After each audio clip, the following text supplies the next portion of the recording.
to welcome any new members. Are there any new members here? Raise your hands. There's one down there. Rita. Anyone else? We're very glad to have you. We are looking to recruit members all the time, and we have lots of exciting things coming up. So we hope you all get excited in the fall. I'd like to thank everyone who brought food. You notice we have a little more upstairs.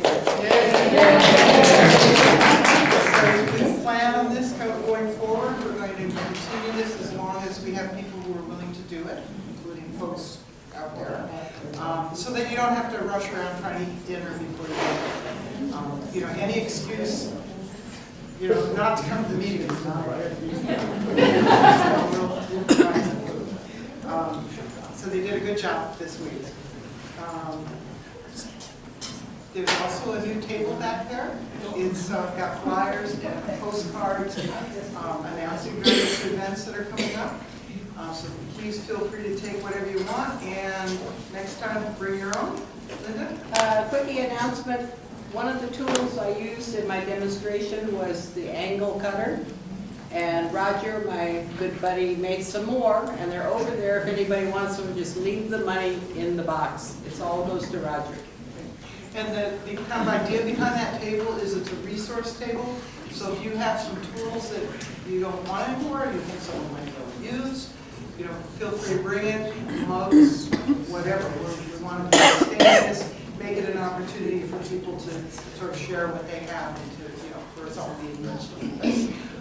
We also have some lemons on the table. Someone has a great lemon tree, so please feel free to help yourself with that. The meeting tonight is basically, you're kind of used to it. We'll do the introduction, we welcome new guests and new members, and then we get down to guild business. So we have 4 items of guild business, which we'll get to in just a second, and then we'll do our panel presentation. So each person will do their little presentation, and then any questions answered immediately with that person, so that you don't forget your questions by the time you get down to the center of the table. And then at the very end, after the presentation is over, we'll have announcements for guild members to say, there's something happening wherever. Okay? So that's the way we'll do it this evening.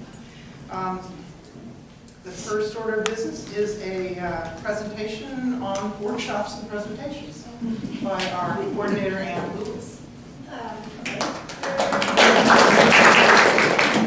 I wanted to also mention about the literature table. If you do drop off stuff at the literature table and we don't pick it up at the end of the meeting, it's going to go in the recycle. So please pick up your stuff if you bring it.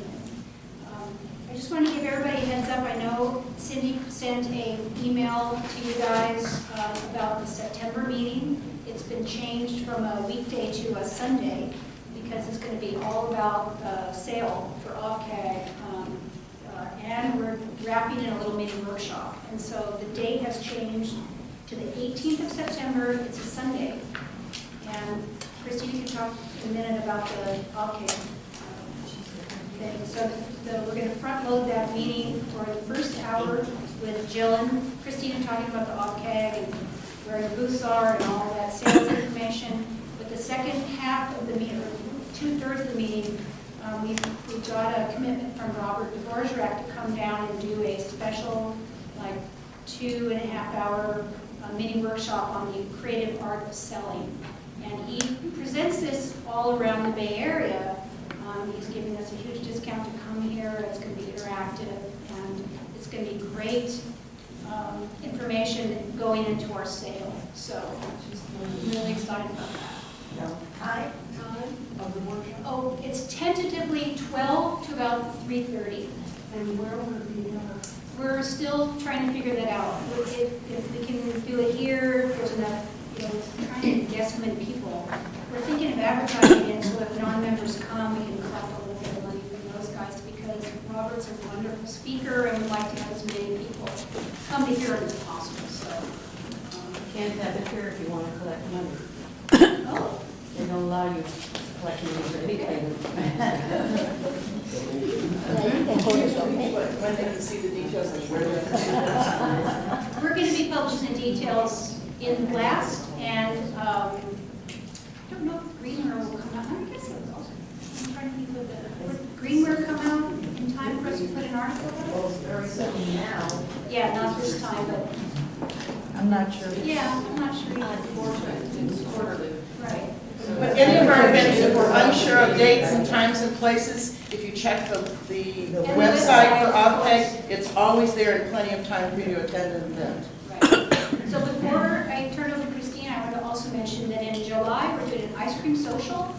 And so we're going to also, because we have all that, we might be using the outdoor space. We're thinking of doing a tool swap that Liz talked about, where bring a tool that maybe you've had in your studio that you don't use anymore, and we'll have a table out and you can, swap just for something. And we're planning a hands-on project, and there might be another like entertainment piece. So it'll be a fun meeting. So Christine, you want to talk about that?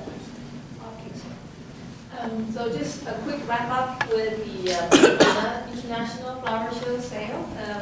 There were 50 of us, product-wise, and we sold about $6,000 worth of pottery, and really well received by the people that came, and I think we all had a lot of fun, those of us who were there.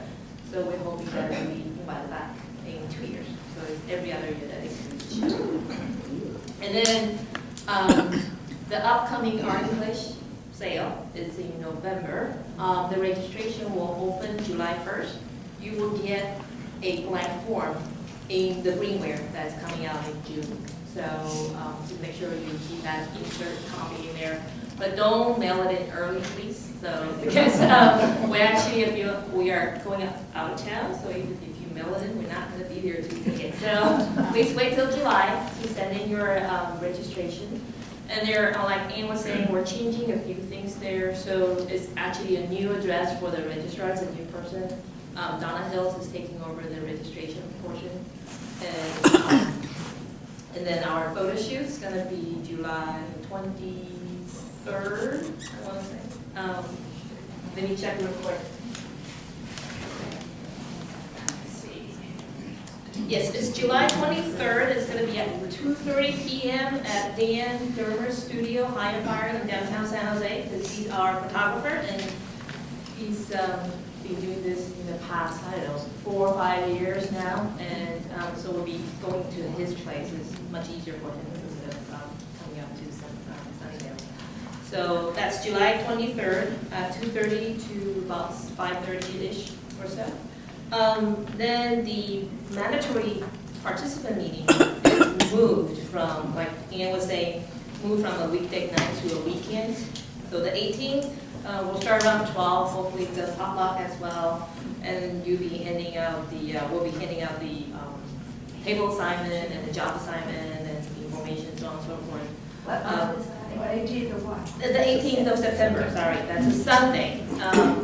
We don't know if it's going to be here, but it's likely that it will be here. If not, it'll be somewhere nearby. It's most likely somewhere in Sunnydale. Because we don't know how many people are going to show up on top of the regular sale participant. We don't know how many more people will come to the workshop.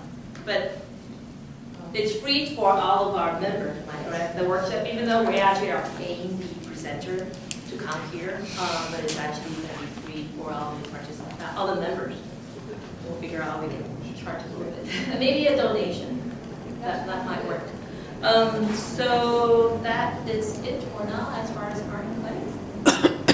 Oh, one last thing, sorry, is we're always looking for people to help me use little tiny projects and tasks within the sale event itself.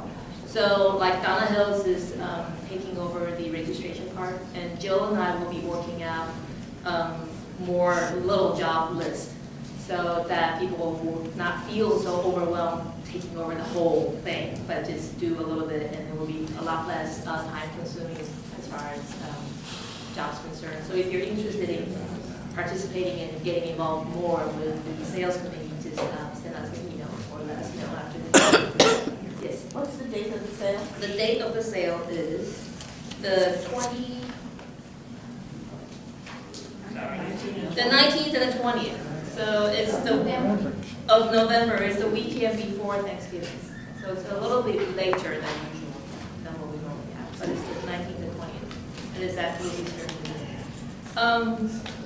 Depending on how many people we get, we will most likely will still have those 2 rooms. So get your registration in as soon as we start taking the registration, get them in so we have a count. And then we know if we have to expand more, how we're gonna handle it. Because even though there is another room in the whole structure, it's not available till 9:30 on Friday night. And I don't know if any of you is interested in setting out that late, or set up Saturday morning very early, like 6:30 or 7. So that's something to think about. I don't know what everybody thinks, but we're hoping that we'll be able to stay with whatever we have so far. Any other questions? All right. There's a problem there. The Padlet is new, and there's a binder now, right here. So if you guys can mosey over and sign up, I have all the months in here left in the year. They're on different color paper. So if you can't do July, you can consider doing September. And if we don't have enough people, we'll send out an email and request a couple more people to contribute. So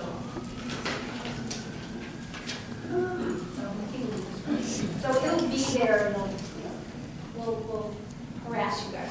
Great. Okay, the next item was a fundraiser was suggested by Pauline Danforth, who's a vice president of the Chestnut Guild, and she was unable to be here because she's going to Latvia this week. Good for her. So she asked me to put a plug in for raising money to support Japanese potters who were affected by the earthquake and/or the tsunami. So she did some research, talked with Swanica Lichtenberg about any organization in the U.S. who is collecting donations specifically for that purpose, so that, you know, you don't want to just give money and it disappears. So there is a domestic organization within the United States that is acting as a fiscal sponsor for donations to the Mexico Pottery Fund. So there's the village of Mexico is a big center for ceramic arts. They have lots of kilns and they suffer a lot of damage. So the money that we would be donating would go to help them rebuild their kilns. The organization here in the United States is the Mudflat Studio, and they're based in Massachusetts. They're a 501(c) organization. So what we would like to do is to donate money to Mudflat for that purpose. And we have approached our sponsors for the Guild, and we've got a very generous matching funds offer from Dan Dermer. Where are you? Dan Dermer. $300 right now. So we would like to pass the hat and see if we can match that, okay? And I'm putting in some money right now, and I'm going to pass it. So, then what we'll do is we will translate that money into, we'll give it to OVCAG, they will translate it into a check that we will then send. Okay? So I don't know about you, but I was looking at all my stuff on my shelves, and if an earthquake hit, and where we are, I lose everything. So now it's all packed in boxes. All my stuff is in boxes. Didn't used to be, but it's now. Okay, so that's a serious thing. The final order of business for the Guild is that we are in need of a secretary for the organization. We had a volunteer, Barbara Rose, who agreed to do it, but she has decided she wants to work on workshops, which is a better fit for her, and we've really done some work recently as a subcommittee with her and Ann, and that is a great place for her. We want her to keep working there. So she's reluctantly giving up the secretary position, but we need, as an organization, we need to have a secretary in the person in that position. So if you are interested in fulfilling that position, the requirements are that you be computer savvy or computer comfortable.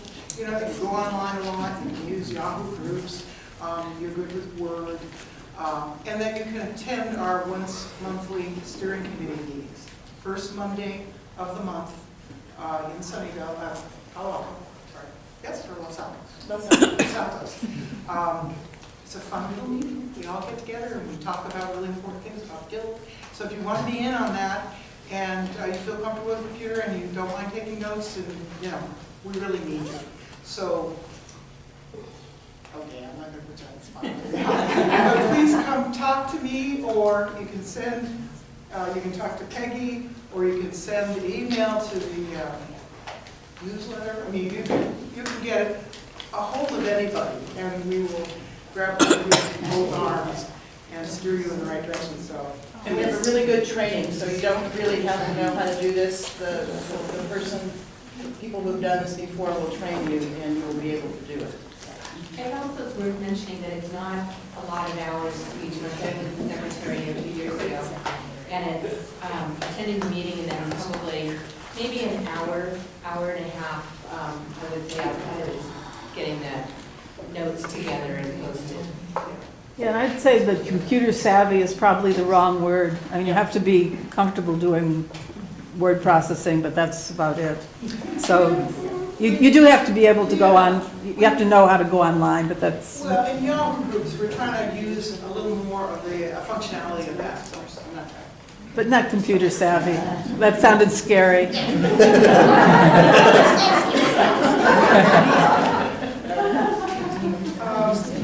And, you know, in general, a great way to get more engaged in the guild and to generate more social activity for yourself and more knowledge is to volunteer, to participate in some fashion. And we have combined our workshop committee with our presentations committee, and the energy and synergy that's come from that is wonderful. We could use more people in that group. We have a need for hospitality people. We have, you know, it's just, you know, as an organization, we always have a need, and we can't survive unless we have you guys participate, right? No. Okay, and I think we're ready to start our panel. Oh, at the end, we're doing that. Okay. So hold on to those announcements that you have. We'll do that after the panel presentation. Okay? Great. Panel. Take your spots. Christina?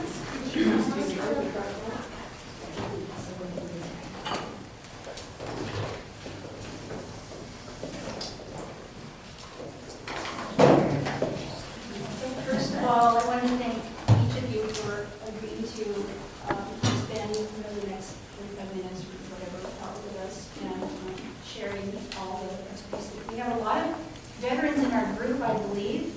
So if when one of the speakers is done talking, or if something comes up and you have something to add to it, or your experience, you know, resonates with that, feel free. This is as interactive as we can make it to share as much information tonight as we can.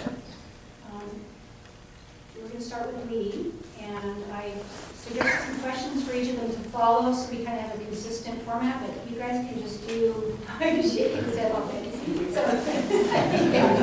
So Lee, take it away. Okay. First of all, I think I know a lot of you, but you asked for a description. I work in stoneware, cone 10, usually electric, although I do a lot of wood fire in Asia. Most of my work is wheel thrown, highly textured, and usually glazed, with some Asian influence in what I do. And I've been doing sales probably for the last 8 years, and they consist of all the things that we're going to talk about tonight, including, you know, people coming to my studio and gallery by appointment, open studio, doing some sales on the web, but I don't do that much, galleries, group shows, exhibitions. In fact, I realized that the first show I ever did was an OVCAG show 8 years ago in Los Altos. I think Bob Nicholson was in charge or something, I can't remember. So I made some notes because I wanted to be clear on some things. I'm primarily going to talk about open studios, but a lot of what I say applies for when I have visitors. Occasionally I'll get somebody to call, like the auxiliary for the Cantor Art Center, and they want to come by with some people, and I love it. Okay, so it relates. I do 2 open studios a year. I do one in the spring, just before Mother's Day, and I do one in the late fall, just before Christmas. Obviously, those are present buying times. There are 2 days on the weekend, and they run 9 to 5, although I think probably 10 to 5 would be good enough. My home, my studio, and my gallery are all in the same place, so it's really very simple and makes it a nice environment. I like open studios because they're easy. I don't have to move the inventory very far. It's low cost. I have a few expenses that I'll mention, but I don't have to share the money with anybody but myself. However, you realize how hard the work is, so when you do have a gallery do your work, sell your work, and they take 50 or 40%, you appreciate the fact that they're doing a lot of the work that you don't have to do. As I said, my gallery or studio is always open by appointment. So I thought about some items here. And oh, by the way, before I forget, I do have a handout which is sort of a timeline that I follow when I work with my open studio. And it's a good checklist as well, so you're welcome to copies of it. So what I like about open studio is I've got lots of space. I can create a flattering environment, and I can make it look really inviting. And I would encourage you to try open studio. If you do tableware, then you would do displays that reflect tableware. I try and do things that reflect how my work is used, and some of it is just decorative, so I try and create a nice decorative environment where there are flower vases. Guess what? I put flowers in. I do groupings, and one of the things that's true of almost any of the kinds of ways you sell is you don't want to overcrowd your work. If you clutter it all together, people have to find it, and it looks less elegant and cheaper. I mean, you go to Pottery Barn, you see how they have it all top on, or you go to, what's it called, Crate and Barrel. I mean, that's what you don't want to look like, in my opinion. Let's see. I also like it because I feel that people come and get to experience me as the artist. They get to see where I work, and there's always that hook that helps sell your work. You know, you can sell it in a gallery, but you're not there. People don't see you and see the effort. One of the things that people don't appreciate, who, unlike yourselves, who don't work in clay, is how much work it does take to do that. So having them there, they really, oh, wow, geez. I think it really helps. That means that we're willing to pay a higher price. True. How much work goes in. Yeah. And, you know, so let me think.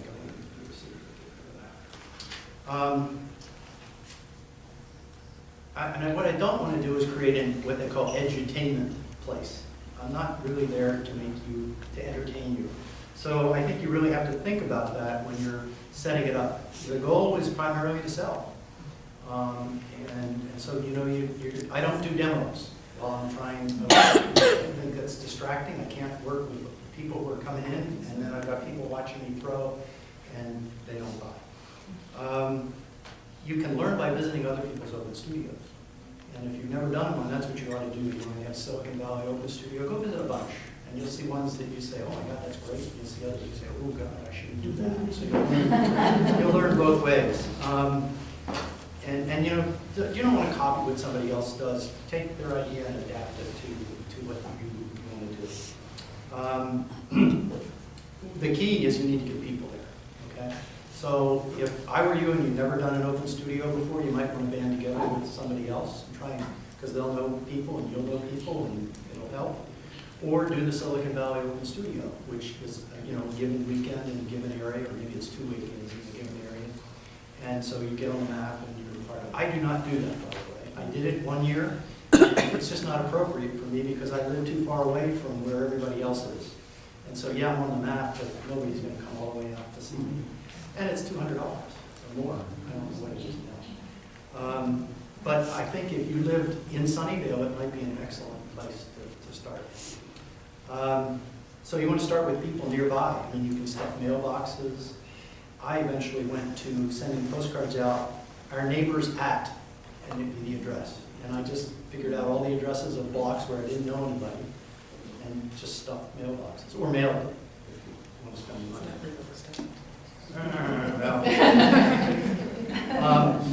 I said here, invite. You know how they say location.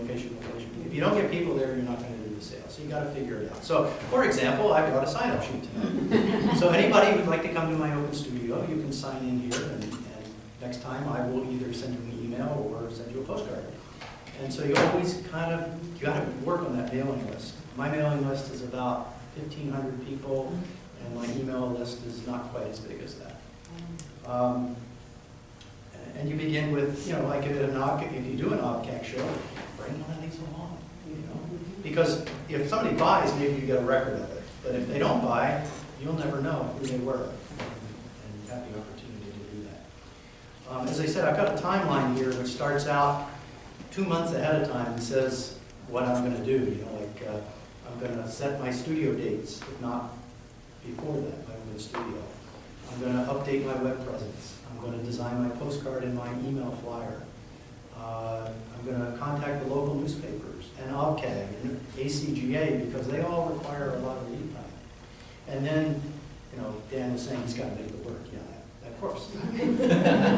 But the next major thing is about 2 weeks before, when I mail out the postcards, when I send the first email flyers, when I do some things like that, do a lot of postings in the neighborhood. And I have coffee shops and a few restaurants who will be happy to carry my postcards. So I go to see them and I use them there.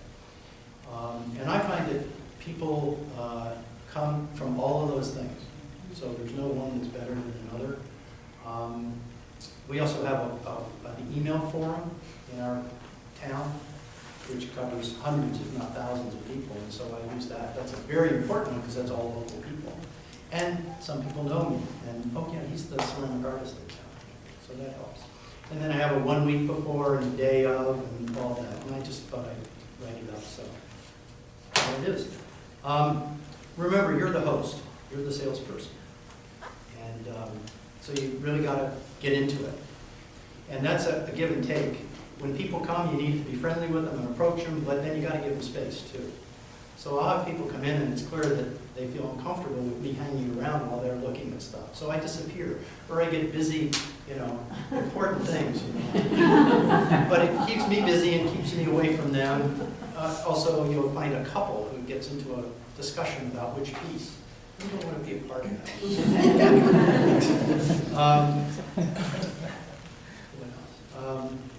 My wife is my best salesperson. So if you do this and your spouse is willing to help you, it's great. Because they can say things like, she is really, really good. Or, isn't it wonderful what she can do? You know, and you can't say that about yourself.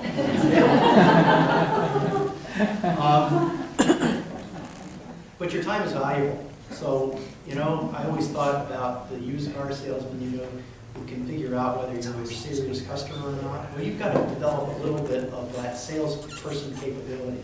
Because the people who spend the most time with you usually buy the least. Or not, if they spend a lot of time with you, they're going to buy a lot. So and people come in waves, you know.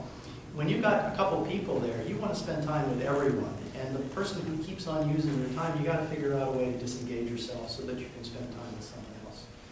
And if someone really dominates, they actually can cause other people to leave because they're uncomfortable in that setting. And keep the conversational pottery. That's what you're there for, you know. And that's the other problem. Your friends come. And that's really nice. You haven't seen them for a couple of weeks and you wind up spending too much time with them. And talking about kids, when your customers come in, are really there to hear about you and your pottery. So, now costs. For an open studio, postcards are cheap. I use PS Print in Oakland. I design my own postcards. And by the way, I brought a whole bunch so you can see what kind of postcard I do. That's a postcard from Open Studio December. And you know, you always wind up with more, so then I use a little sticker on the back. So this covers now, because I don't have a postcard at this time. So I can use these sometimes, like here. But this will give you a feel for how I use a postcard. But a postcard, a couple thousand is usually under $100. Where you get nails with postage, 29 cents a piece nowadays. And I still do a lot of postcards. People like them and they hold on to them. Emails get erased and never seen, or they have to get printed out.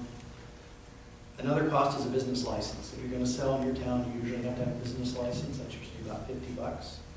And I have liability insurance. It's about $250. But I have a lot of people coming through, and I just didn't want to take the risk of people getting hurt and suing me and so forth. There are a whole bunch of choices I've made which may or may not be important to you, but they're important to me. I never put a sticker on the side of my work. My work is too nice for that, to be facetious. I mean, it really looks cheap to put a sticker here that says 50 bucks. I make a print a sticker out that's on the bottom. And sometimes people are uncomfortable picking a piece up, so I have little place cards. And it says the name of the thing. And it's well written, it looks nice. This is handwritten with my serial number and the price, but it's got a logo on it, so it looks professional. And the same thing with the thing that I might put on the table. Because, again, you want to present yourself in a certain way that reflects what you feel is the quality of your work. But that's a hang-up of mine. I don't do seconds tables. If the work isn't good enough, I break it. Now, there are some seconds that I hold on to, or my family uses, but I don't have a seconds table. I mean, I know some artists, friends of mine who do, and the first thing that customers do is they go to the seconds table and see what the good deal is. I just don't feel comfortable. I do reduce my prices on things that don't move, the next time around. I do what I call culling the herd, because I have inventory, and I go and say, oh, yeah, no, I'm not going to do that. Well, if I've done that 3 times, maybe that piece just doesn't belong anymore. And so I'm always culling the herd whenever I'm either going to do a show or having it in the studio. Pricing is always interesting, of course. How do you price work? That's usually, and I do it based on my own feel, and I look at your work at a show, and it helps me. My new work and my best work, I price high. If I'm doing something new and I'm really excited about it, and it's, I don't know, it's on the postcard, then I'm probably going to price it high for a couple reasons. Number one is I don't really know the right price for it. And if it sells at that high price, then obviously I made a good choice. But if I price it low and it sells, I don't know what to sell it at. Also, if it's new, I haven't made a lot of them. So I kind of want it to hang around during the show. And I don't mind if it doesn't get sold. Because then people say, well, where's that piece that was on the postcard? Well, it's right over there. Oh, it's $500. Well, it's okay. And the rest of my work isn't necessarily that expensive. But value your work. I'd say challenge yourself. Customers always want to see something new. So every time I have an open studio, there are people come in and say, what are you doing lately? It's sort of a conversational piece, but it also, they are looking. What are you doing now? And I think you have to manage your expectations. Relax and enjoy yourself. Sales vary. Saturday is usually higher than Sunday. Well, last December, my Sunday was twice as high as my Saturday. And when Saturday was over, I thought, oh my God, this is a disaster. And then Sunday just took off. It's like the stock market. You can never tell what's going to happen. Just go with the flow and don't get too upset about it. And if it rains, then people say, oh, it didn't come over, it rained. If it's sunny, people say, oh, it didn't come, it was sunny. I allow people to take work home. I prefer if they pay me, but it's okay. They take it home, they look at it, and they usually buy it. And it makes them feel more comfortable. The person says, that's not very big. Take it home and try it. They come back and say, oh, it's perfect. Because they really didn't know what the size of the space was that they had in mind. So I have never, ever had anybody stiff me on a check or on a charge or anything. So I just feel if people are buying my art, it's just not the same kind of people. The web is different. At home, it's, I think, pretty straightforward. I think in 8 years, I think I've had 3 people return. I was just trying to guess. As I said, do it with friends. I told you what I didn't do, Silicon Valley Studios. Checks, cash, and charge. For years, I never did charge. I always said to people, send me a check. But I didn't want to do charge. But now, with the iPhone and a little thing called Square that you plug into this thing here, I can swipe your card on my iPhone, and it'll send an email to their email address with a receipt. And it's 1.75%. It's just hard to beat. But I don't encourage those sales. We prefer cash or a check because I want the money. Let's see, I think, is that enough time? Yeah, that's probably it. And feel free to take postcards, feel free to sign up. Let me pass this around now. I didn't make no copies, but And if anyone has questions, we can. I have a question.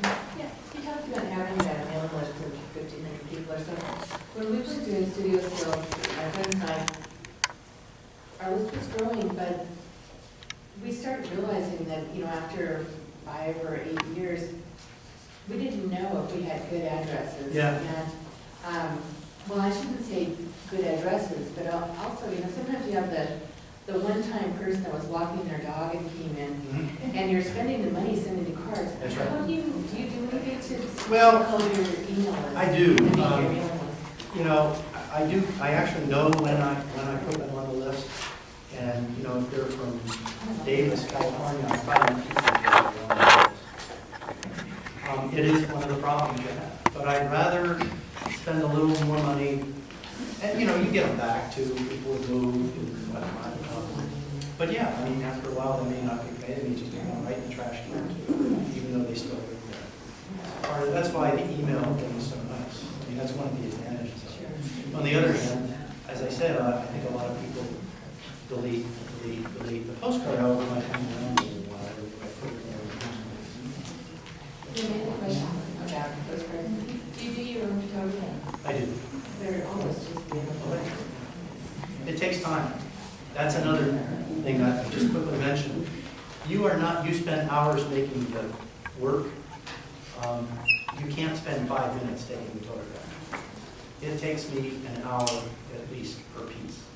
So I don't photograph pieces that I sort of like, but don't think they're ever going to make the post. They're never going to make front page. But if I do set up, then I try and do a number of pieces. So I might spend a whole day doing photography. We were talking earlier, for every day I throw in the studio, there are 4 days that are spent doing other things, from firing, glazing, marketing, going to a workshop, doing shows, doing open studio, photography is another one of the things that just takes time. Okay. Any other questions? If we run out of these, I'll probably ask you to send me another one I could distribute. One question. I heard about something called, I forget what it's called, second sale. The place I do is where they do it twice a year. Have you considered doing something like that? I haven't, but I know people who do it, and I don't think it's a bad thing, it's just not my thing. Those are usually really good shows, as I understand it. I haven't done it either, but people move a lot of their inventory through those shows, but price point is really low. So if that's your goal is to get a few bucks per piece, then we can come out and force for that. But they're looking for But they're, deals. right. Yeah. So it may not be your thing. All right, my father does it because he gets rid of a lot of stuff and gets a little money for it. But if you have signature work, you want to hold the price on those. And if it's not, if it's got a flaw in it and it bothers you, then just destroy it. I think you're better off. Great, thank you. We're going to talk about things a little bit different from direct sales. I was asked to talk about doing commission work, which I've done a little bit over the years. My name is Peggy Johnston, and my work is eclectic. That's the only way I can describe it. Those of you who know what it is. I've done everything from pots to sculpture, and I prefer working with mixed media, so most of my pieces have ceramic but other materials in them as well. I sold my first ceramic work when I was in high school and I was hooked. There was something really exciting about making something that you love and then finding that other people love it as well. I have done commission sales, I've done gilding exhibitions, annual sales, I've done direct sales out of my studio, I've also participated in Silicon Valley Open Studio, and I have an Etsy shop set up, but I just need to get some stuff in there.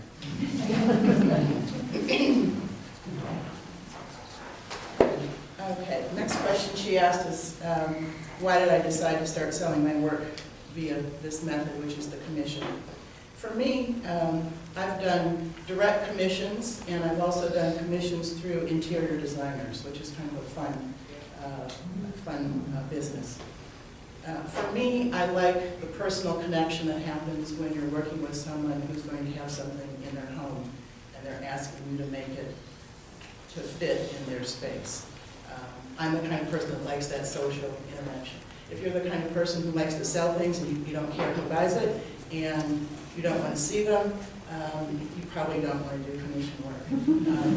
Anybody who's done free cycle, if you're the kind of person that puts something up on free cycle and put it at the end of the driveway, come and pick it up by 6 o'clock and it's yours, you don't want to do commission work. That's my husband. I, on the other hand, when I do free cycle, I like to meet the people that are getting my stuff, and we have fabulous connections. I've gotten students by doing free cycle. I've sold art by doing free cycle. I just like that kind of interaction with people. For me, if you're doing straight selling, it's an event. When you're doing commission work, it's a relationship. And there are pros and cons to this. For me, doing commission work is stretching myself artistically. I think it's really easy to get into a rut. And one of the things that happens is sometimes we get a favorite glaze, we have a favorite style that we're doing. And when you're doing commission work, it forces you to do something different. You might work in a very different colorway. I have a good friend who's been supporting herself and her family. She's put 2 kids through college doing pottery for the last 40 years, and she is still using the same glaze that she was using when she was a student at West Valley in 1972. I would die. I would rather sell nothing. But I think what happens oftentimes is we say, oh, this shape sells, this size sells, this color sells, and so we keep cranking that out instead of thinking about our own development. So for me, I like to stretch myself a little bit, and when someone asks me to do something in colors that I'm not really familiar with or comfortable with, I learn how to become familiar with them and comfortable with them, and I've expanded my repertoire because of that. Sometimes people in the art world think that you're selling out when you do commission work, that you're not following your own creative direction, and that you're doing something for someone else. It doesn't, for me, it does not violate my artistic integrity. I have a really strong sense of who I am and what I'm doing, so it's not a problem. Those of you who know me know that that's true. Another reason I like doing commission work is people pay more for it. In part because they're a part of the process, and so they know the value of what they're getting, I think. Okay. And the next question is, what's involved in doing this? I developed some good relationships with interior designers. There are a lot of different ways that you can do this. Most of what I've done is through word of mouth. But there are organizations like ASID, Association of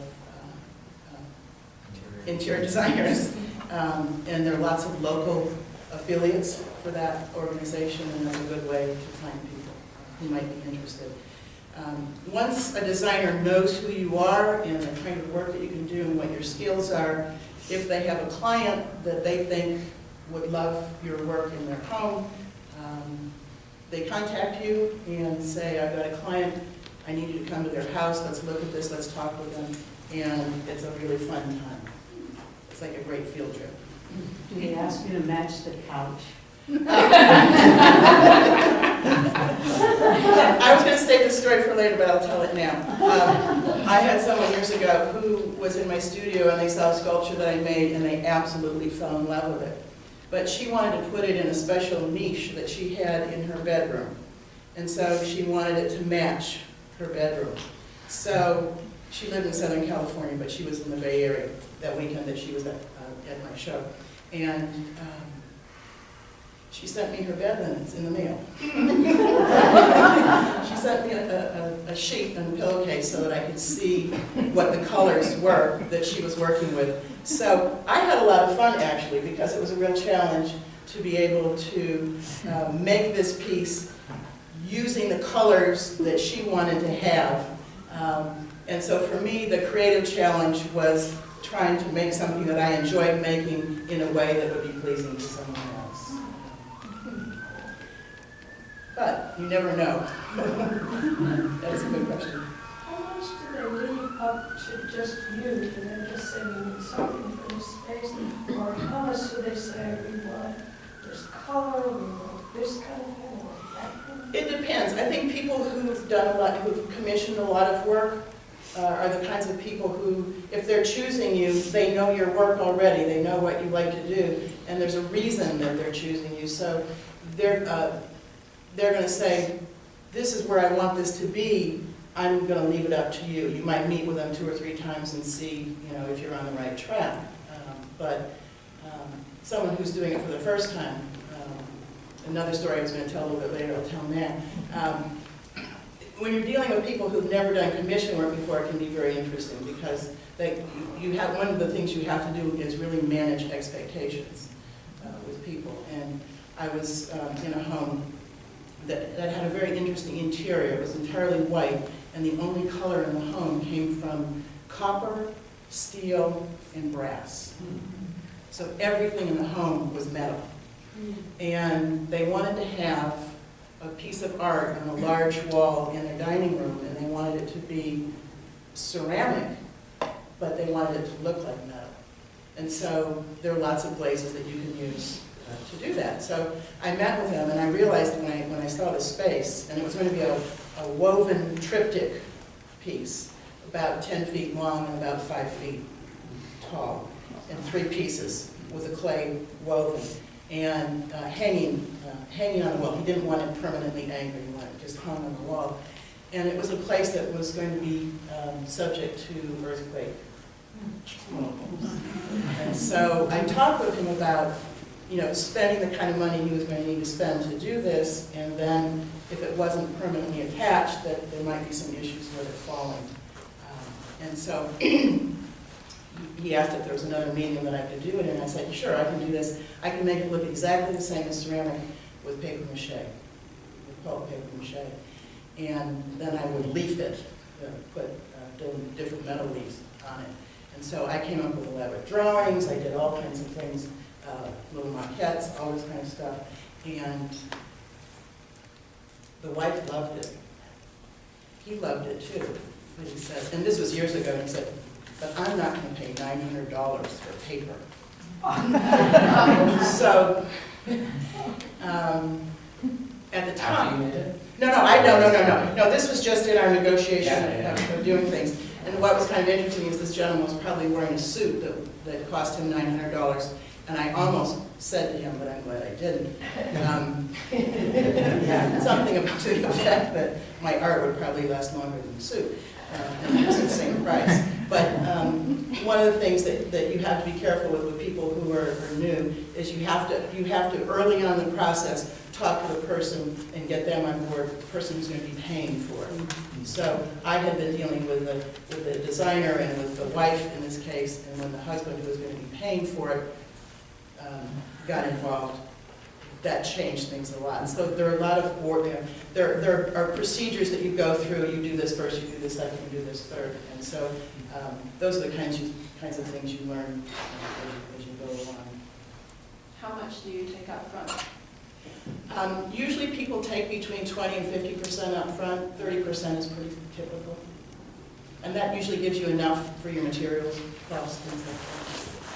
And the other thing is when you take money in advance like that, they are invested. The other thing is that it's a non-refundable thing. So when they've got skin in the game, they're gonna be participating in the process, and they're going to be more inclined to like what you come up with. When you take money up front, how does it work if they see the item and they want something a little bit different, or is it what's? Okay, so if someone says, I want this, but I want it in blue instead of green. I don't know. Have you ever had that happen? Yeah, I mean. You mean, she's Where- done it, she's where, finished yeah, it, the item and is now they produced want and, it. yeah, or there's a design tweak, or it's not to my expectations. Okay. That's a good question. One of the things I do is I will do multiples of things.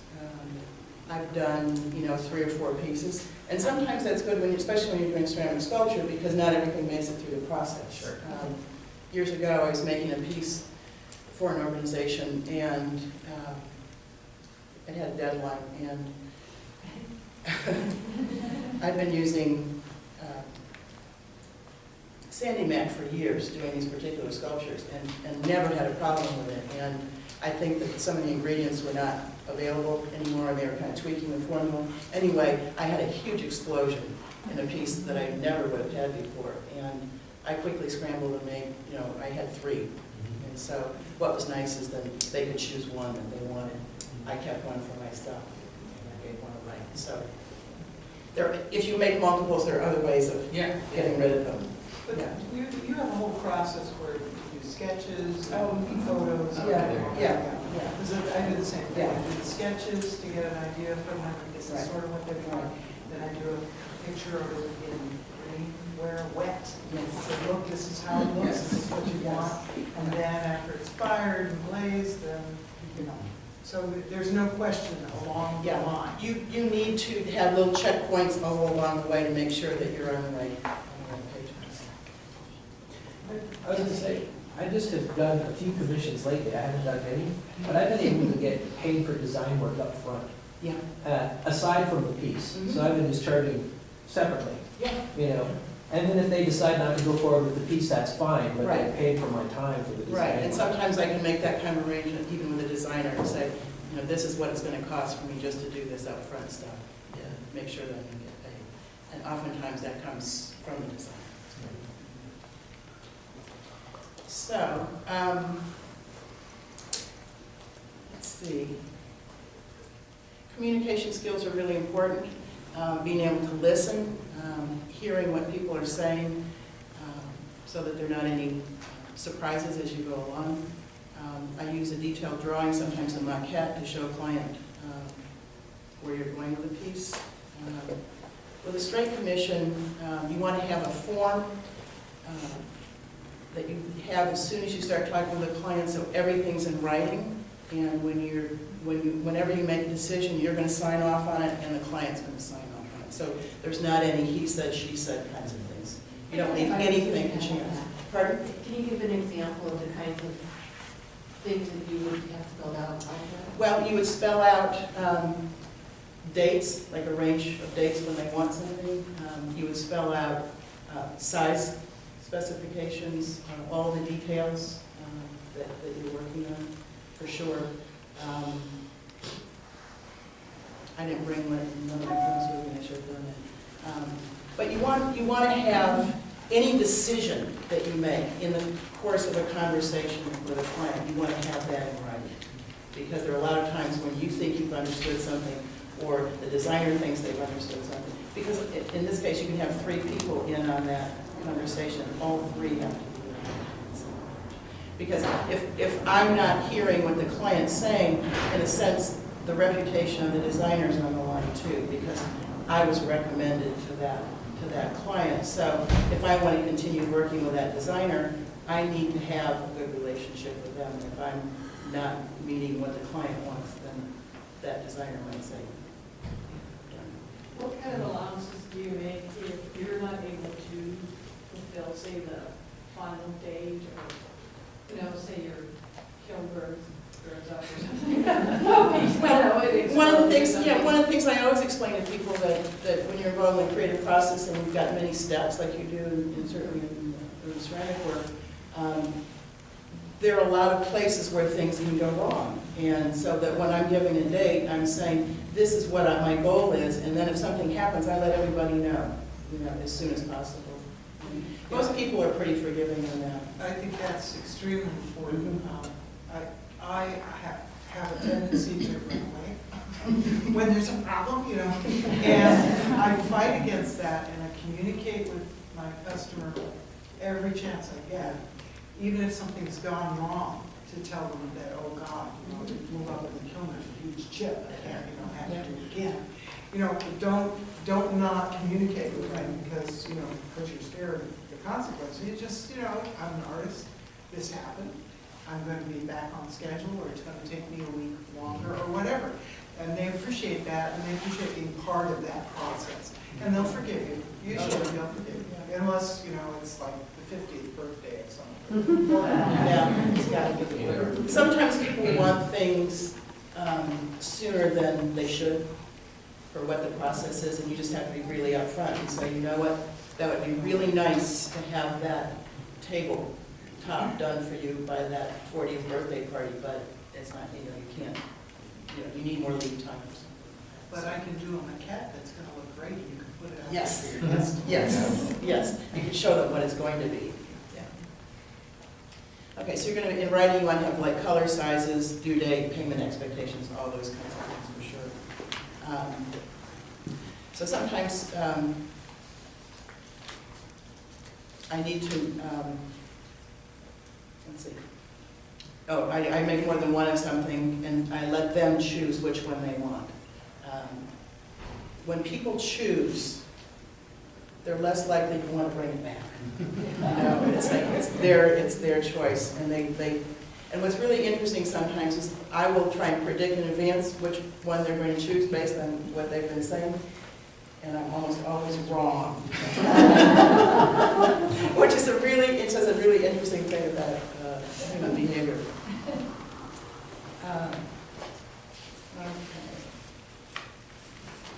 So the primary costs are there's the startup cost, the material, getting stuff going, and especially if you're making multiples, there's a little bit more cost. We've already talked about getting a non-refundable down payment. Question about learning curve, things I've learned. Okay, I'm just going to list these off. Be willing to work with colors and sizes that you're not used to because it will expand your usual palette and provide growth.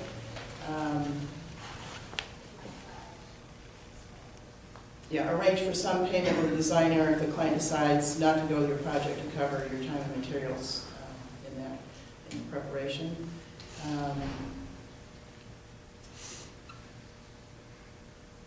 You need to get really good at estimating the amount of time it's going to take you to do certain tasks. You get better over time when you're making quotes for clients. I always aim higher than I think because often things take longer than usual due to one problem or another. Sometimes modifying things takes more time. And I would recommend people be willing to take on a variety of projects to get yourself established. Be willing to try a lot of different things. Always meet frequently with the client to make sure you are on the right track.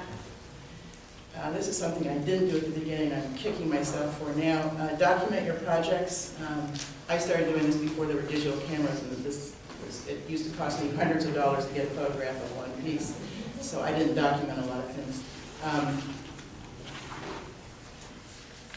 Make sure there's a way for someone to know how to contact you in the future attached to the item that you've made.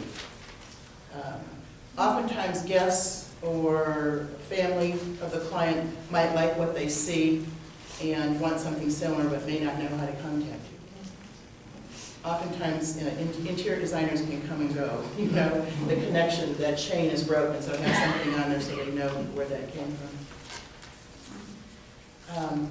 Commission work is for people who work well with people, listen well. If you don't or can't, don't do commissions. Find out if they've done commissions before. This affects their expectations. And the other thing that's kind of fun to do if you're thinking of exploring this is just type into search engine doing commission work, and you'll be amazed at what you can find. There are lots of forums, lots of advice.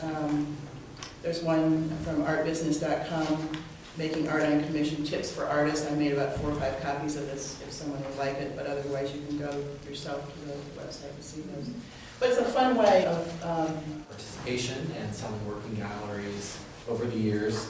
And the gallery scene is a little bit new for me, so I'm going to see if I can go through my list of questions, give you a little bit about what I've learned over the last 6-7 months, and over the last few years of doing some other work with galleries. The primary type of work that I create as an artist is mostly wheel-thrown work, so lots of functional work, highly textured also, content production, glazed work, that's a little bit of background about where I have been as an artist making work. How long have I been selling work, and what are the different methods that I've explored? So I think probably my experience is similar to the rest of the panel. I've been selling work for about 10 years, maybe since early 2000, but I realized, as someone told a story about how early they had sold work. I had sold work when I was in junior high and high school, and often joked, other kids had paper routes and I was selling cups and bowls at the Blossom craft shows. So I guess that counts all the way back then. Let's see, yeah. Different methods I've explored for selling work. So I think it's a lot of what you guys are exploring. So initially through sales through my studio, sales through local guilds. So I think that's an important stepping stone, the sales through local guilds, to figuring out lots and lots of things about how to sell.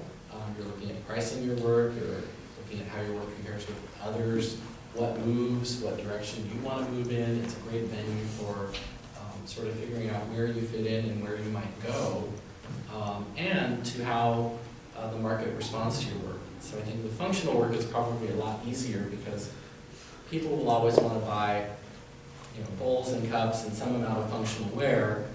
With sculpture, it's got to be a much longer, harder slog of figuring out the pricing and how to direct your work, for sure.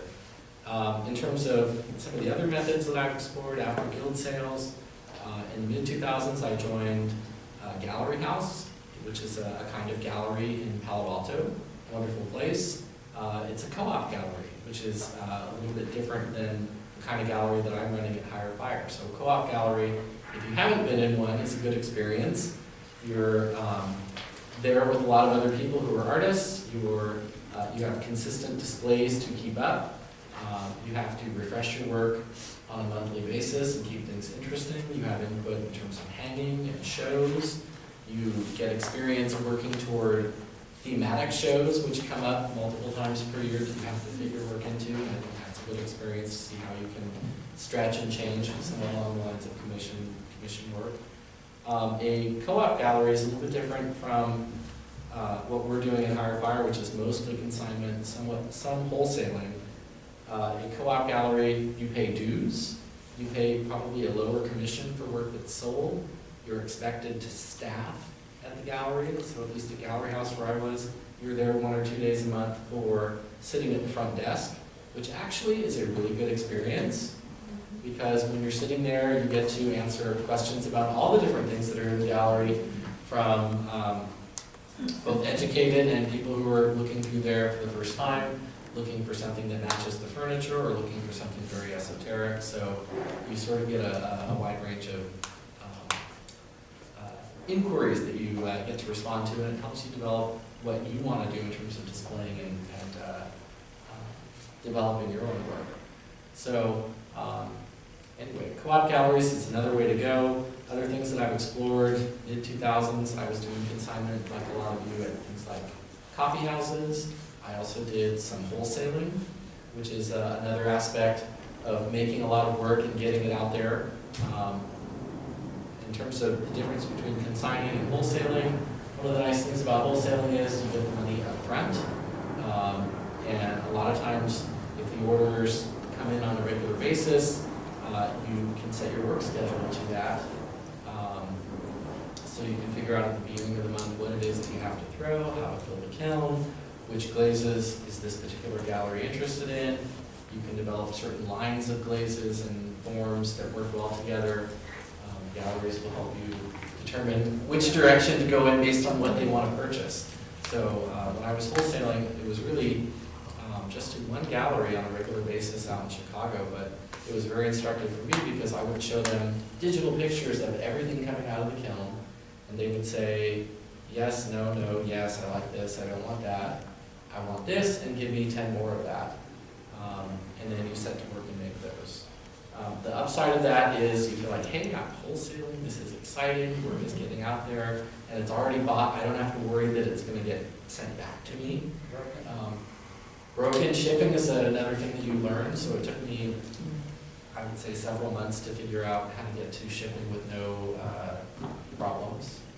But the downsides of wholesaling are someone else is dictating what they want out of your kiln and what they want out of your time, and they're getting it for a price that is a lot lower than your own self-worth might be dictating for what you're making. And so it felt good for a while, and then it felt arduous after a while, and it didn't. So for me, it was good for about 1.5 to 2 years, and then I said, I don't want to do this anymore, because there are too many $10 mugs going out the door that take more time to pack and ship than I'm willing to invest in a $10 mug. So anyway, okay, so if anyone has questions about wholesaling, I'm curious what our other panelists' experience are with wholesaling, if you guys have done it, and what your experience is. How much did they mark the work up? My expectation was that they were going to double it, but I think it was double plus 20 or 30%, something like that. So something that, you know, I would make a ginger jar that I would look at and say, okay, I'm going to sell this for maybe $95, and it would go out the door for $48, and potentially they're selling it for $140, $150, something like that. But if you're wholesaling in another part of the country, that's where most of your things are happening, it's not going to impact the way Right. what you're doing. Well, and one positive aspect of it was that I could send them pictures of what was coming out of the kiln. They could have their pick, which was fine. Or I could have, you know, work toward a show, like, you know, the ACGA Plate Glass Festival, and take the work home that hadn't sold and say, this is what just came out of the kiln, and you can have your choice. So there was a way to sort of cycle it through and do both and move the work. But it's a shuffle like anything else. It's also, you know, the same thing you do with consignment, shuffling the pots from Mission City over to the, you know, coffee house on Stevens Creek, and go ahead. I was curious how you linked up with a gallery in Chicago. They found me, so I have no idea how they said that it was through internet search, and that they had been to, it might have been internet and also the Plate Glass Festival. So I think they came out and looked around and then asked various people who they were interested in if they wanted to do some wholesaling. So,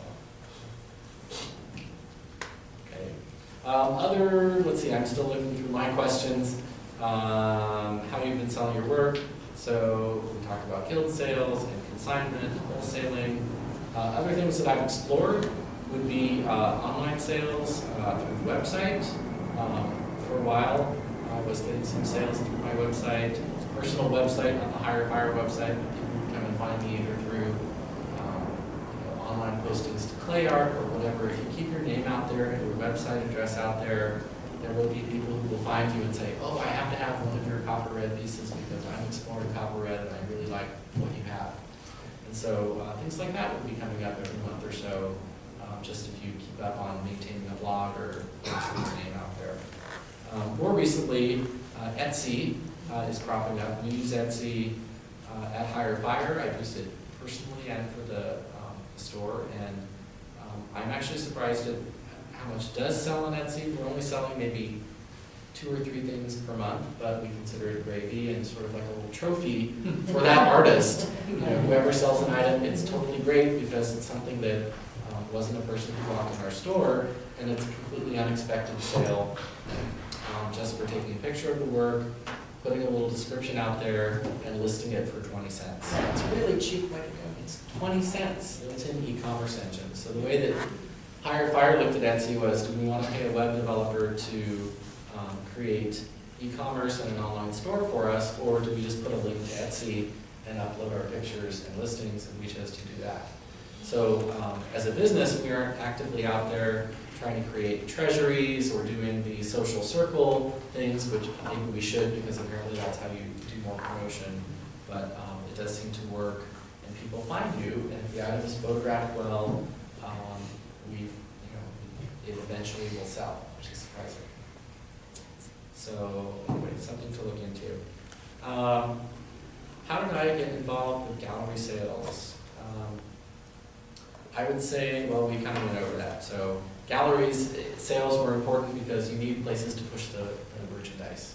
So over time, after guild shows and personal shows, it's nice to be able to shuttle the work to different areas. How does our gallery sales process work? I'll give you kind of a, maybe this is old hat to everybody, but we'll talk about maybe how our process works at Hire Fire with getting people into the gallery. We have only been going 7 months. We've done a lot of tapping friends and other folks we know in the community, people we like in the community, people whose work that we like a lot, and ask them to come and show at our gallery, get them to come in for a commitment of at least a month or two, and then we all wait and see how it goes. As far as the whole process, usually there's sending out of an inquiry, intaking the work. We actually request and are pretty specific about what space we want to fill for the particular artist. So we tell them whether it's going to be shelving or pedestals, how many shelves, what we're looking for, if it's a brand new artist in terms of a grouping or collection. If this is useful to folks, we are always, when we work with an artist, looking for a range of work, a range of price points. We don't mind selling lots of onesie-twosie mugs and smaller items because we want to be the neighborhood ceramic art gallery in downtown San Jose. We like people to be able to come in and find something at the last minute. Also, having a range of price points allows people to see, well, maybe I'm not going to get the $300 Middleman piece this time, but I can afford the $130 one, and I'm going to keep an eye on that other one for a while and come back for it. So that is always a good thing. In terms of what we like out of artists when they come in for work, we like to have groupings of items that work well together. So a unified body of work, but maybe several different ranges of color, if it's functional pottery, if it's sculpture, things that work well together as a collection of things. We had wonderful masks from his Burkhouse for October Halloween last year. It was awesome. And Day of the Dead themed works from Cindy Cooling that same month. The gallery sales process for us is basically what you guys expect. We do an intake form. We, once a month, maybe every 6 weeks, do a check back out to the artist with proceeds and whatnot, depending on what is sold. We try to check in and ask for a refresh of new work whenever we have a new show or whenever we think it's getting stale. We love it when artists come and do that on their own, although that hasn't really happened very much. We have to pay people for that, but that's a usual thing, I think. Let's see. As far as how do we, let's see. So Dan, Yeah, I was going to look at number 6 for a second, but go well, ahead. what I was going to say was, since we're running a little late, Yeah. I was wondering if you could talk about the relationship that you want with your artists and then advice. Okay. And Relationship is really pretty easy. I don't think there's a lot to it. We want expectations. We expect the items to come in fairly organized. It's nice to have them priced. It's nice to have the inventory sheet matching up. I mean, those are all simple things to ask. And actually, I mean, if you must know, I run the business with my partner Ed, and I'm very lackadaisical about it. So the stuff comes in, I'm like, just drop it off. We'll fix it. We'll figure it out. And we'll look through it. And then afterwards, we get things going. And if we have 2 extra items that are not on the inventory list or they're not priced matched correctly, it's a big hassle for us. So it's nice when everything is neatly organized and set, and then when we can do our job and get the gallery item cards out for each item so that we don't have just a sticker on the side. So that's good for us. Responsiveness in terms of refreshing your work, and other than that, I mean, if we can sell your work, we're happy to do it and send you checks. So, yeah, question. Yeah, I just have a comment to something that I've shared with a lot of people I work with and teach, is that you need to approach the gallery.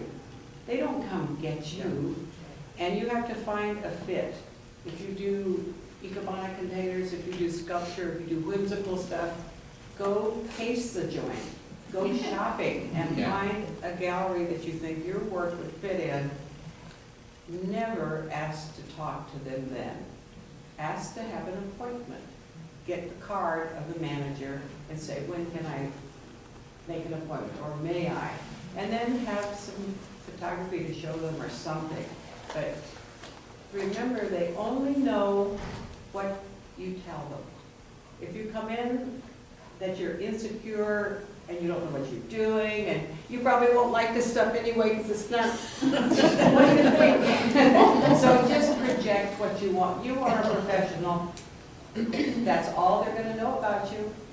Have a nice business card, have a nice presentation, Sure. and that's your first step. They may say, no, this isn't a fit, but you'll learn from each time you do that. Dan is a very nice gallery owner, but not everybody is. Yes. You gotta have some thick skin. Because they, they have a business to run and they get approached a lot, and, some people, just don't take it too personally. When work cycles in and out, that's also not something to take personally. We have, for our gallery, we have a built-in crowd that comes once a month for First Friday. And what we're trying to do is make sure that when people come in, they see a variety of new things. If not everything new, at least a variety of new things. So we make every effort every month to rearrange the gallery. If I'm in one spot in the gallery, I move to another spot or totally out of the gallery. If Lee's in one spot, we move it this way or that way, so that if they're at least, something new will catch their eye, and we try to make sure that they have something new to see. So, I think if there's anything else to impart, I had a bunch of notes, but I may pass it along unless there's other questions.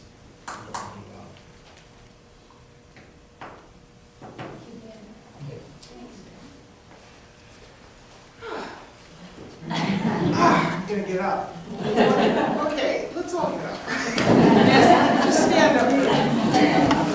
Now, think about the fact that you just sat in one place for an hour, right? Okay, multiply that by 8. Multiply that by 2 days. And then add setup and takedown. And what you have is a craft fair, right?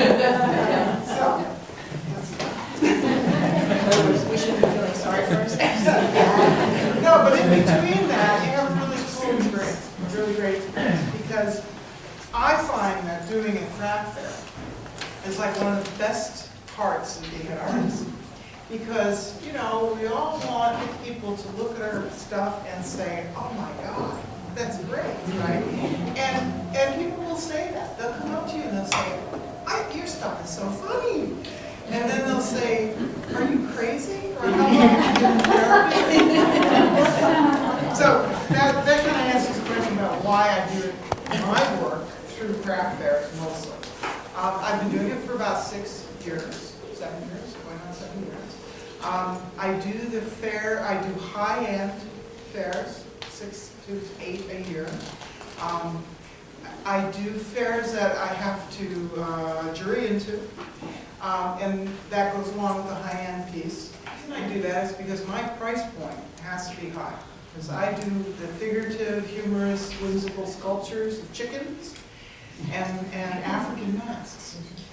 It's like split personality. But mostly I've been focusing on the chickens. So I go for the high end because that's where people will go to shop for art, and they're willing to pay the money, they're willing to pay your price. How do you know if you're ready to do it? Do you have a consistent body of work? It took me a while from the first show, which was OVCAG, where I sold my first piece, to now, to figure out that, I should probably focus on the chickens, because it's different, because nobody else does chickens like this. And while I love the African masks, they don't sell at a high enough price to make it kind of worth it. So I have to choose one or the other, because if you had looked at my booth 3 years ago, it's like, oh, are there 2 artists here? There weren't 2 artists. There was one of me with 2 sides, and I had to focus on one side. So I chose a consistent body of work that was unique, that people could get excited about, and that I could charge a pretty good price for. So that's one of the decisions you have to make about selling through craft fairs is your work different enough, unique enough, that when people come up to your booth, they're like, oh, yeah, I want to come in and look. Or is it, oh, I've seen that before, and they walk on by. One of the things that I would recommend about doing craft fairs is that you go to the ones that you intend to sell at, or you're going to try to sell at, and look at other people's work that's there, and look at their displays, figure out, what kinds of an investment you're going to need to make, because you're going to need a canopy, a white canopy usually. And when you buy that canopy, they're about $300 to we got ours at Costco. Open the box and make sure that it has a white top. Because we bought one and we went to a show and we opened it up and it was a blue top and everybody else had a white top. And you'd think that would be a good thing, right? But no, it screams amateur. They didn't know what show they're going to. So be sure you open the box. So you definitely need a canopy. Get yourself a comfortable chair. And if you have a partner who works with you, get them a comfortable chair. Think about the sun. The Saratoga Rotary Show, which was the first Sunday of this month, we had a new space. It was out in the front, and it was sunny all day long. And I'm very fair-skinned. I was like a lobster at the end of that. I was putting sunscreen on, but you want to make sure you have some kind of umbrella. You want to have a workplace, some place where you can do your business.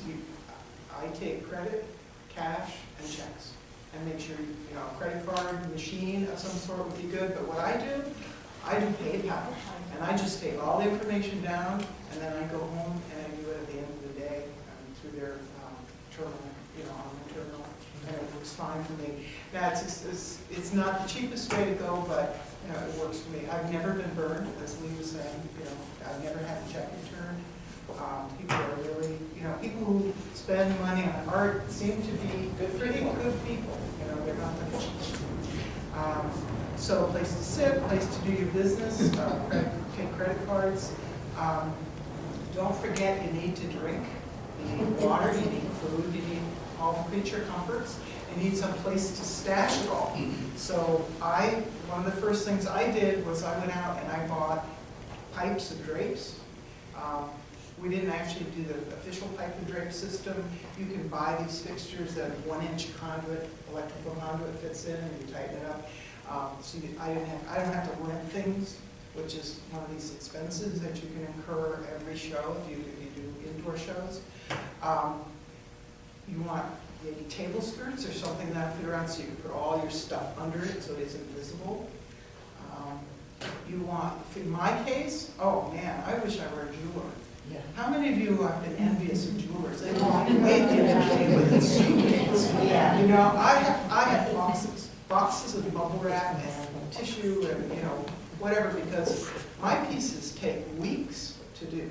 I mean, there's a tremendous amount of work in there, and it's take it out and hear this. And a little toolkit with glue. Other investments, tables are nice. What we've done is we have these cheap, not like this, but the cheap plastic tables with the metal legs, but we've cut 1-inch conduit so that everything's counter height. So people don't have to bend down and look at it, And so what you do is you just put the 1-inch pipe legs on each one and it raises it up. So they're lightweight, they fold up, they're cheap, you put those things on, and then you can do your countertop displays. Keep an eye on time here. What else? Work. Oh, sometimes, okay, so I have this body of work, and it's expensive stuff, and I have to keep the price up.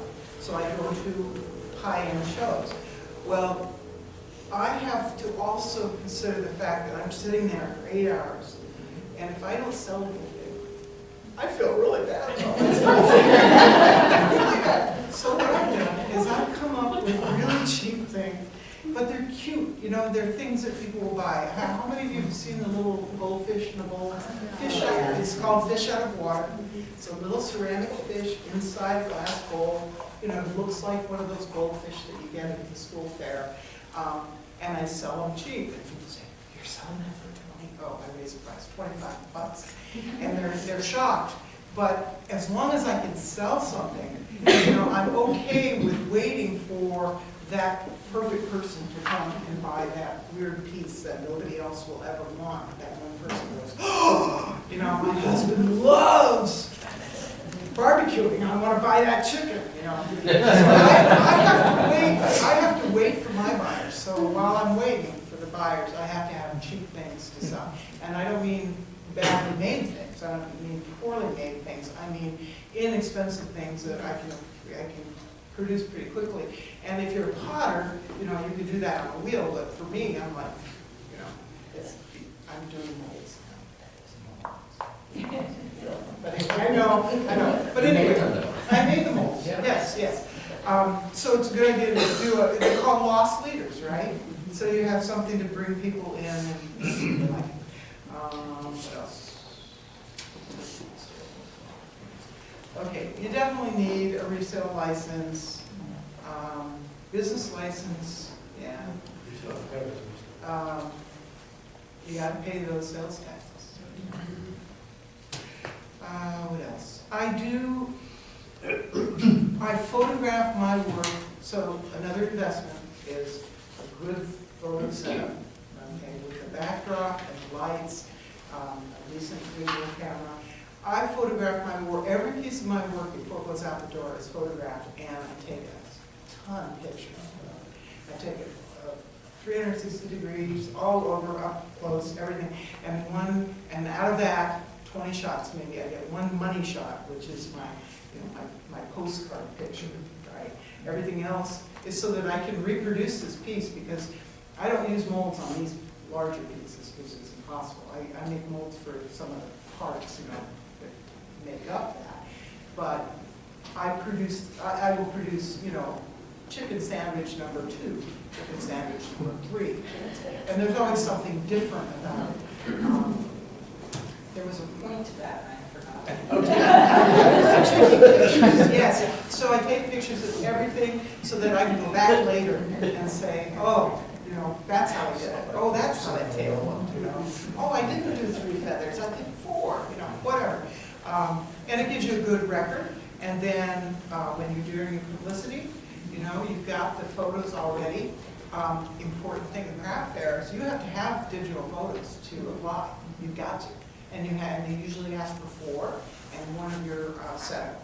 So you want to take a nice booth shot, you know, with everything in all your displays. And they just want to know that you're professional, you know, that you don't have cardboard and felt. They want to know that you've got a camera, you know, the whole thing. So, 2 sawhorses and a piece of... Yeah, right. They want to make sure that that's not what you're And on. you can borrow, I borrowed one to get started, because I didn't have one. Yes. So, you know. I borrowed the one that OVCAG has, and I broke something. I tore the cover, and I ended up buying a better quality cover for it because I couldn't get a cheaper one. So OVCAG has a really good cover on there. Okay, learning curve. Here's an example of something you have to think about. Okay, I decided I wanted to do a long distance show. You know, so we made it a vacation, right? So I thought I'm going to do La Jolla Arts Festival. Really nice show. High-end show. Yes, really nice. And I was brand new, and everybody's like, "Oh my God, you know, you're like, you know, the sharks. You know, you're the sharks." No, because you're new, you know. So it's great to do that. But I decided to take both my masks and my chickens. Okay. Now what that means is my masks, some of them are in bigger boxes, so I needed a truck. So I had to rent a truck to drive to La Jolla, California. And then there were a number of things. So we did really well at that show until we subtracted all the costs, and then it became a vacation. So you really have to calculate in how much you're going to be. It's not just, you know, it's not just taking the stuff there. It's you know, gas, it's rental on the truck, it's hotel, it's food, it's, you know, all that. So we were going to do Albuquerque, you know, the balloon festival, and decided that we had learned our lessons. So we're doing Mill Valley instead. So, you know, we're staying local. And eventually I would like to move out and do other shows. I do some gallery work, and the only reason I do that is at that show, La Jolla, I got at least a couple $1,000s of additional work, commissions, and gallery interest from West Hollywood. Gallery owner was there at the show, at the Loya show. She came up, she bought 4 pieces right off the, I didn't even ask her, I didn't even check what she's charging. I don't want to know, you know, because I'll feel bad, you know. But I got what I wanted for it, you know, so. And she called me later, she said, well, we like this chicken, but can you do it in purple? Purple. I said, oh, I can do it any color. So it was actually a good show, and out of that I got a commission for a woman who wanted, they were getting, she and her husband were getting, she and her boyfriend were getting married, and she wanted a chicken, a couple of chickens on top for their cake topper. So I got pictures of her wedding dress, and had the little buzzer in the back, and I matched the color of his tux, and it was really cool. They're cute little, and she owns chickens, so that's why she wanted. But anyway, so you never know, but you do have to be careful about cost, and I think I'm going to have to ask if you have any questions, because I'm sorry. What are your favorite shows? My favorite shows, ACC in San Francisco, the American Craft Council show, great show. I remember going to that show, you know, as not an artist, but as just a drooling, you know, art connoisseur. And I loved it because the quality is just, and the fact that I got into that show, it's like, that was what told me, you know, that, oh, that stuff is good. And that gave me the guts to raise my prices a little bit. And I do, if something doesn't move, like some of my masks, prices are going down. Open studios this weekend, prices are going down for the masks. Yes, that's right. Any questions? Is there a KFC around here? I'm hungry. Oh, name a chicken contest at the open house, at the open studios. I need ideas. What's like the hardest way to sell? Oh, it's a ton of work. It is a ton of work. And I read somewhere that the calculation for whether or not you're successful at a show is you need to make 3 times what your costs are. So, and fees and all of that. So, I don't know that I've been that successful. Not that successful. But I've always made a profit, so I feel good about that. I have more a comment. When you're talking about calculating this stuff, I read the original Mud Pie Dilemma, and this guy lived with Tom Coleman and watched him make all his pots and went to a sale that he was in and, you know, saw him sell the pots for huge amounts of money. And their net from this show was only a few $100s. And so it kind of made me go, wow, somebody like Tom Coleman, the quality of work that he puts out, you know. Some shows are very Of expensive. course, it was probably an expensive show to be in, and, you know, they had to drive from where he lived in Oregon up to Washington or Seattle or whatever. I mean, but there was a lot of expenses, and so he wrote all the calculations. And you never know, though, what it's going to lead to. I think that's something I have to think about. Oh, yeah, I have sure. collectors now who, you know, I send them a postcard. And my list is a very small list. It's only customers who bought things. I don't keep the others. Because it's too expensive. So I keep the people who actually like my stuff enough to pay cold hard cash for it. And I keep it up, you know, I keep renewing. But, yeah. I was just going to comment on, sometimes people will look at your work and talk about your work like the artist isn't there, good and bad comments. So you really, you know, have to be prepared for negative stuff. And one of the first shows that or fairs that I did, one guy looked at my stuff for a long time, just as he was walking away, he said, you do beautiful work, but you sure don't know how to make make what? Oh, you know, Pictures. I used to make these Yeah. little figures. Some of you might remember women, various things. And one guy came up and he was interested, he was looking at it, you know, and he came back a couple times. And he looked at it and says, I really like your little dolls. I stopped making them. I didn't have very thick skin then, and I'm gonna get back to it, but it was just so, you know, doll making is a really, Did they say it was cute? Isn't that just a killer? but dolls, Everything's it's so not what they do, you know, Oh, they're yeah. sculptures, you know, but I was insulted, and so I changed it.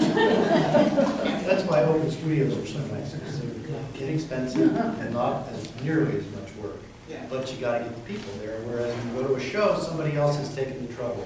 And when you go to a gallery, somebody else is taking the trouble. So you need to find work. So Linda, Just one other thing to kind of add to your ways for people to know about you is if you're on a website like ACGA or OVCAG or anywhere and they have pictures of your work, I get contacts from all over the world that way. And after that guy from Nigeria, I said, forget it, never. But people do look, especially if you do certain things, like I do a lot of teapots, so somebody who's a collector of teapots will contact you. So if you haven't put your pictures up on the website, get some pictures, because anybody can look at who's listed. And that's the major investment. What Lee was saying about spending 1 day in the studio and 4 days doing whatever, you know, I've got an Etsy shop, and I've got a website, and I've got, you know, OVCAG, and I've got ACES, the last thing, and I've got ACES. I mean, you know, and it's like, it takes forever to do all that stuff, and all I ever want to do is be back in the studio. So you have to really decide, you know, which ones you got to do, and discipline yourself, to do it. So Well, at least get a body of representative work listed. Or any of us can do that through OVCAG. I wonder, question, I know a lot of times people come into the booth and they feel like what Lee was saying are comfortable. And I've heard many times people say, well, I'm downsizing. Or there's a number of objections that you have. So are there like certain things you hear often that now you have a comeback that? that's a good question. Oh, yeah, I do. Oh, okay. Yeah, I mean, people come and say, oh, geez, I love your work, but I just really, you know, there's no room in the house. Well, I mean, you know, in different conversations, I'd say, well, but you know, wedding gifts, gifts for the family, and people do that. I mean, I do a fair number of sales all through the year, people needing a gift. Or, I mean, I'm sometimes a little pushy, especially if I'm bored, you know, and I'll say, yeah, but you know, we have a lot of art too, and we cycle it around. And it's true, we put something away and then we bring something out. You know, you just gotta push a little bit. Yeah. And the thing that somebody was saying there was a talk an OVCAG's going to do for. For Rob, yeah, the board. Yeah, it may have been him. I heard him say, you know, people come to your booth and they say, oh, your work is so beautiful, and you know, then go by. And it's sort of like, you know, the worst thing you can say is thank you, because that ends the conversation. And so you want to say, oh, really? Which one do you like the best? Engage them. Yeah. Or, oh, why? You know, what is it? Yeah, what do you like about it? Yeah, he teaches how to give the person permission to buy, because that's something he teaches, because I did take his whole day class, that's just wonderful, so. And the other thing is, again, I mentioned it before, is know when to cut your losses with somebody. They're just giving us the time. And he has another line for that. Well, you know, maybe this work isn't right.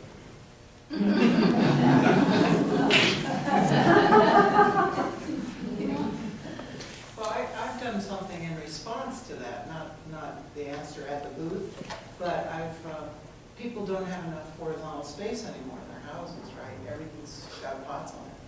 So I do, I'm doing wall sculpting. They're just giving us the time. And he has another line for that. Well, you know, maybe this work isn't right.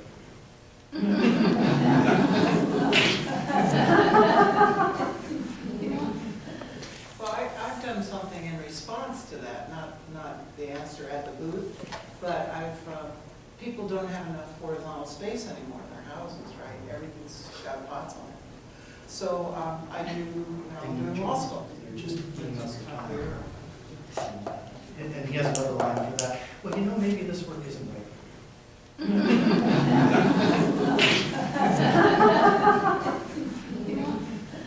Well, I've done something in response to that, not the answer at the booth, but people don't have enough horizontal space anymore in their houses, right? Everything's got pots on it. So I do, I'm doing law school.